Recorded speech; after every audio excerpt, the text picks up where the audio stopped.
Hello guys! Hello! This is for Leo. Leo, welcome dito sa aking channel, Kapalaran 888. Welcome. Alamin natin kung anong messages, vibration, gabay energy para sa inyong lahat. Okay.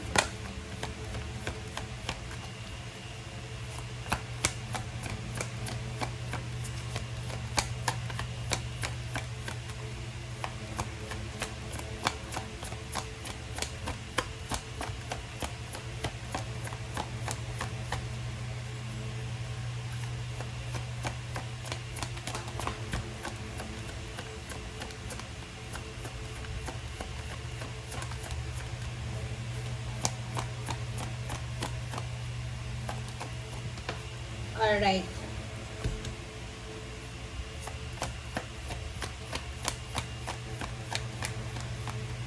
Okay, first card natin is High Honor and Occupation. Leo, congratulations sa'yo. Congratulations. Bakit? Sa nakikita ko sa'yo dito, ano man itong ginagawa mo, it's either you are, parang ano to, you're in business industry, kung nasa business industry ka, or pwedeng empleyado ka. Nakikita ko sa'yo na posibleng this week or this month of July, makakatanggap kayo ng sobra-sobrang recognition. Pwedeng dadagdagan ka ng sweldo. Dadagdagan ka ng trabaho, dadagdagan ka ng sweldo. Siyempre, mapopromote. So, if there's a promotion, okay, sabihin na natin na if there's a promotion, tataas din yung madadagdagan din yung trabaho mo. Siyempre, madagdagan yung sweldo, madadagdagan yung trabaho. So, dito, pwedeng magtatrabaho ka hanggang sa gabi, or pwedeng madadagdagan yung mga obligations, duties, and responsibilities mo. Kasi na-promote ka. Another is, if you are new sa company, or if you are new sa industry, nakikita ko na makakatanggap ka ng appreciation. Appreciation from the company, in parang awards, rewards, or pwedeng makakatanggap ka ng congratulatory messages, renewal of contract, parang ganun, kung bago ka pa lang. Kumbaga, maganda, productive siya.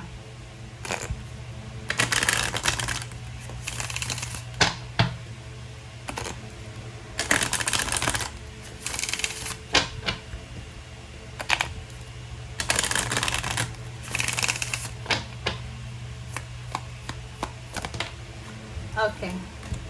Mother healing. Mother healing as your feelings toward your mother heal.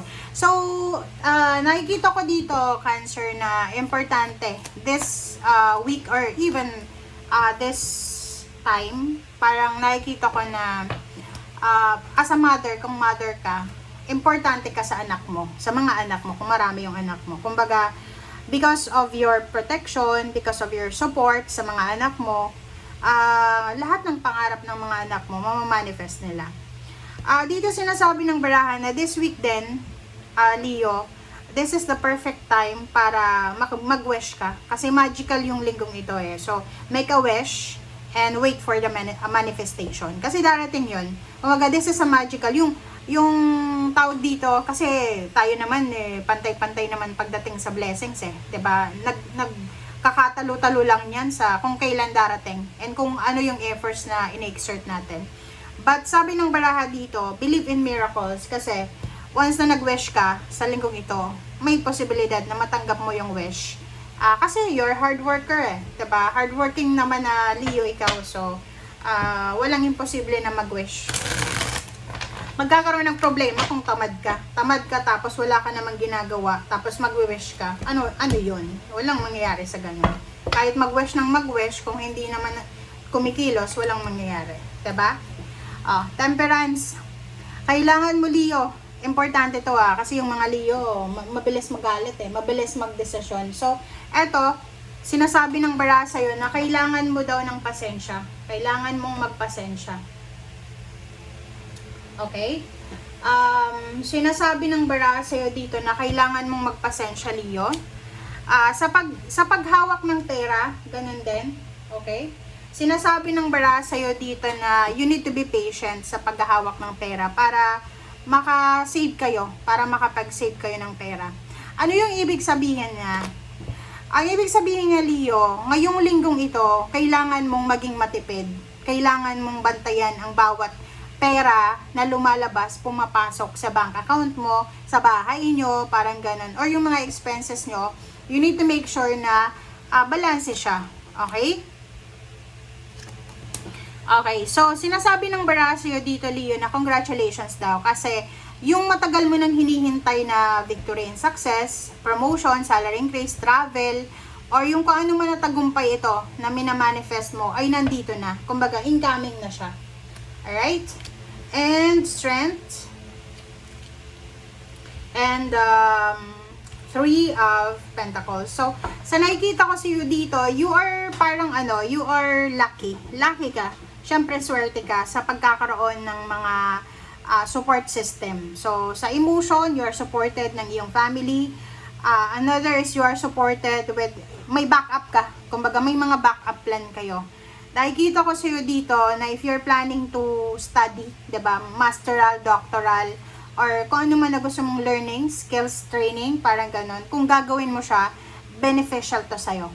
Ito yung magdadala sa'yo talaga ng strength. Ito yung magdadala sa'yo ng confidence. Okay? So like for example lang sa mga Leong business business-minded, gusto nyong magkaroon ng maraming kaalaman, mag-aral kayo, research, study, or whatever man. Okay, next is King of Pentacles and the Tower. So, yun. Sinasabi ng bara sa'yo dito, Leo, na whatever man na financial problems na pwede mong pagdaanan, kaya mong i-survive yan.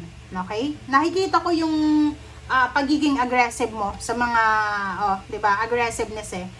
Alam mo sa mga Leo, sabihin natin na wala sa kanila na talagang sasabihin natin na maghihirap sila ng financial. Walang ganon. Kasi unang-una, sa lahat ng zodiac sign, sabihin natin, Aries, Sagittarius, and Leo. Yung Leo, sila talaga yung simbolo ng fire sign. Sila yung aggressive, sila yung hindi sila tumitigil hanggat hindi nila nakukuha yung gusto nila.